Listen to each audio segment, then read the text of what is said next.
हिन वीडियो में पाण पढ़ंदासीं टी मूर्तीअ मां हिकु मूर्ति सचल साईंअ जे बारे में। त अचो ॼाण हासिल करियूं।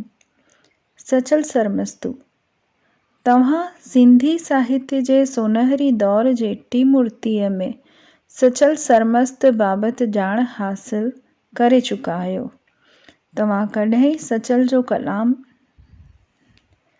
नंगड़ा निमाणी दा जीवे तीवे पालणा ॿुधो आहे? हाणे यूट्यूब ते ॻोल्हे ॿुधायो। सचल जे कलाम में मौजूअ तोड़े छंदनि जी गुनागुनियत आहे।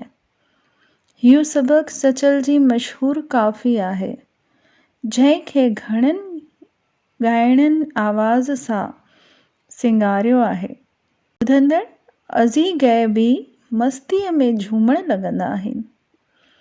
हिन काफ़िए में सचल महबूब या परमात्मा खे मन में ई ॻोल्हण जी सलाह ॾिनी आहे।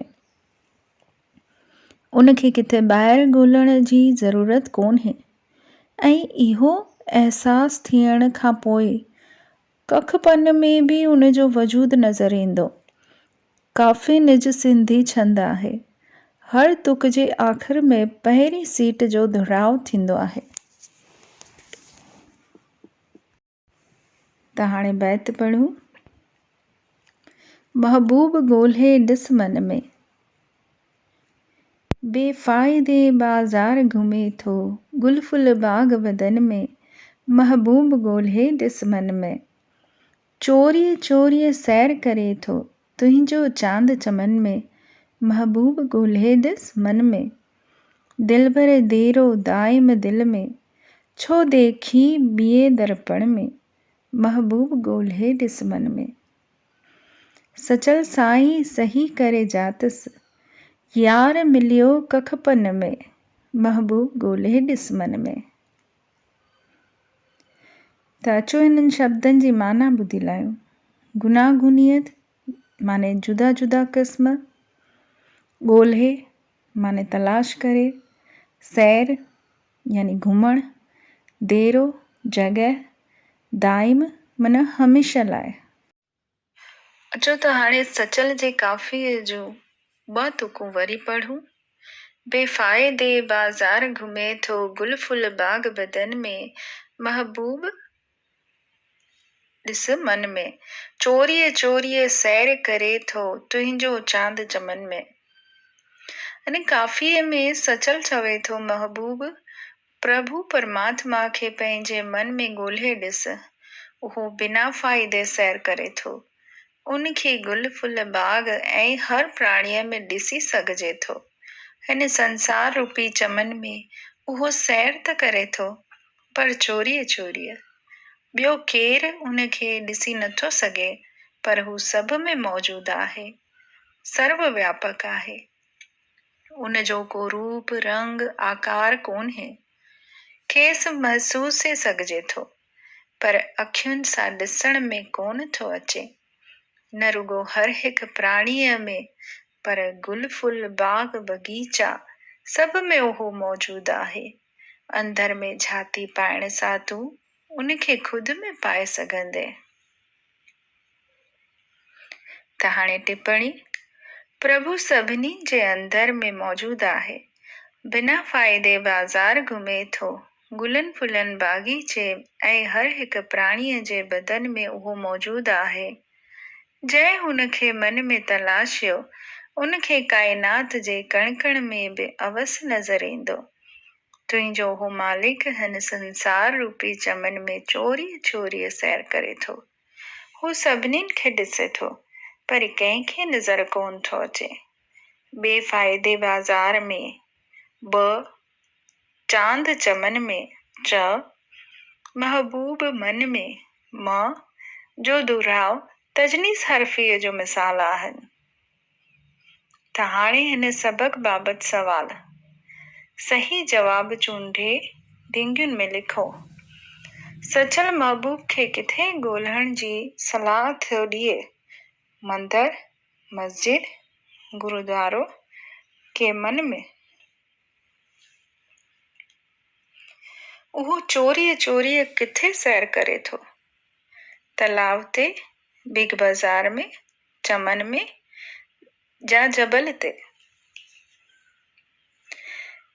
त हाणे पाण तुक टी ऐं चौथी जो अॻियां पढ़ूं, दुहराव करूं। दिल भर देरो दाइम दिल में, छो देखी ॿिए दर्पण में, सचल साईं सही करे जातस, यार मिलियो कखपन में। उन दोस्त जो देरो हमेशा लाइ मुंहिंजे दिल में आहे, मूंखे कंहिं ॿिए आईने में ॾिसण जी ज़रूरत ई कोन्हे।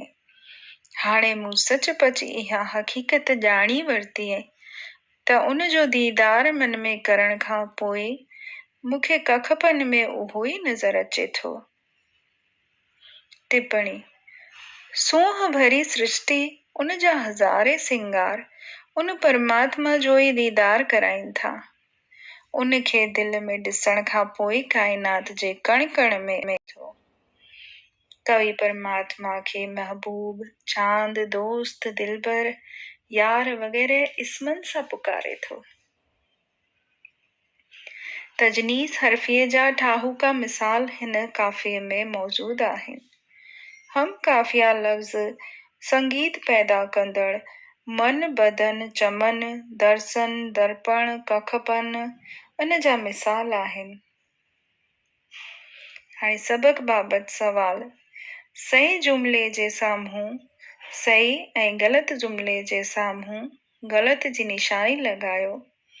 महबूब मंदर ऐं मस्जिद में ई मिलंदो, दिलबर दिल में न आहे, यार कखपन में मिले थो। त हाणे हिननि जा जवाब ॾियण जा आहिनि, सो तव्हां पाठ पढ़ी करे ॾिजो। सचल जो जनम 1739 ईस्वी में फ़कीर सलाह अल-दीन जे घर ॻोठ दराज़ में थियो हो, जंहिंखे सचल जा तालिब माने तलबगार या मञींदड़, सिदक विचां दर राज़ याने गुज जो दर करे सॾींदा आहिनि। असली नालो अब्दुल वहाब, संदसि कलाम जी मंसूरी मस्तीअ करे खेसि सचल सरमस्तू करे कोठिजे थो। सचो इश्क ई संदसि मज़हब हो। विचोलो कद, ॾिघा वार, मृग जहिड़ा नैण, उदास पाण में लीन चहिरो, समा ते आशिक़। चवनि था त जॾहिं सारंगी तबले ते हथ लॻंदो हो त हू बेख़ुद थी वेंदो हो, मथे जा वार उभा थी वेंदा हुअसि। शेर ख़ुद ब ख़ुद संदसि ज़बान मां पालोट करे निकिरंदो हो, जो फ़कीर ऐं मुंशी लिखंदा वेंदा हुआ। सिंधी, उर्दू, सराइकी, पारसीअ समेतन 7 भाषाउनि में संदसि कलाम मौजूदु आहे, इन करे खेसि हफ़्त ज़बान चवंदा हुआ। ग़ज़ल काफ़ियूं ऐं बैत अॼु बि चाह सां ॻाया वञनि था। संदसि कलाम जा 10-12 छापा मौजूदु आहिनि। 1829 ईस्वी 90 वरहनि जी उमिरि में हिन चालाणो कयो। अॼु बि दराज़नि में संदसि मक़बरो मौजूदु आहे। संदसि लठ ऐं तंबूरो अञा हुते मौजूदु आहिनि। हज़ारे श्रद्धालु सिदक विचां उते सिजदो करण वेंदा आहिनि। संदसि 700 खां वधीक काफ़ियुनि जो मजमूओ 300 खां वधीक सुफ़्हनि में राष्ट्रीय सिंधी भाषा विकास परिषद दिल्लीअ छपारायो आहे।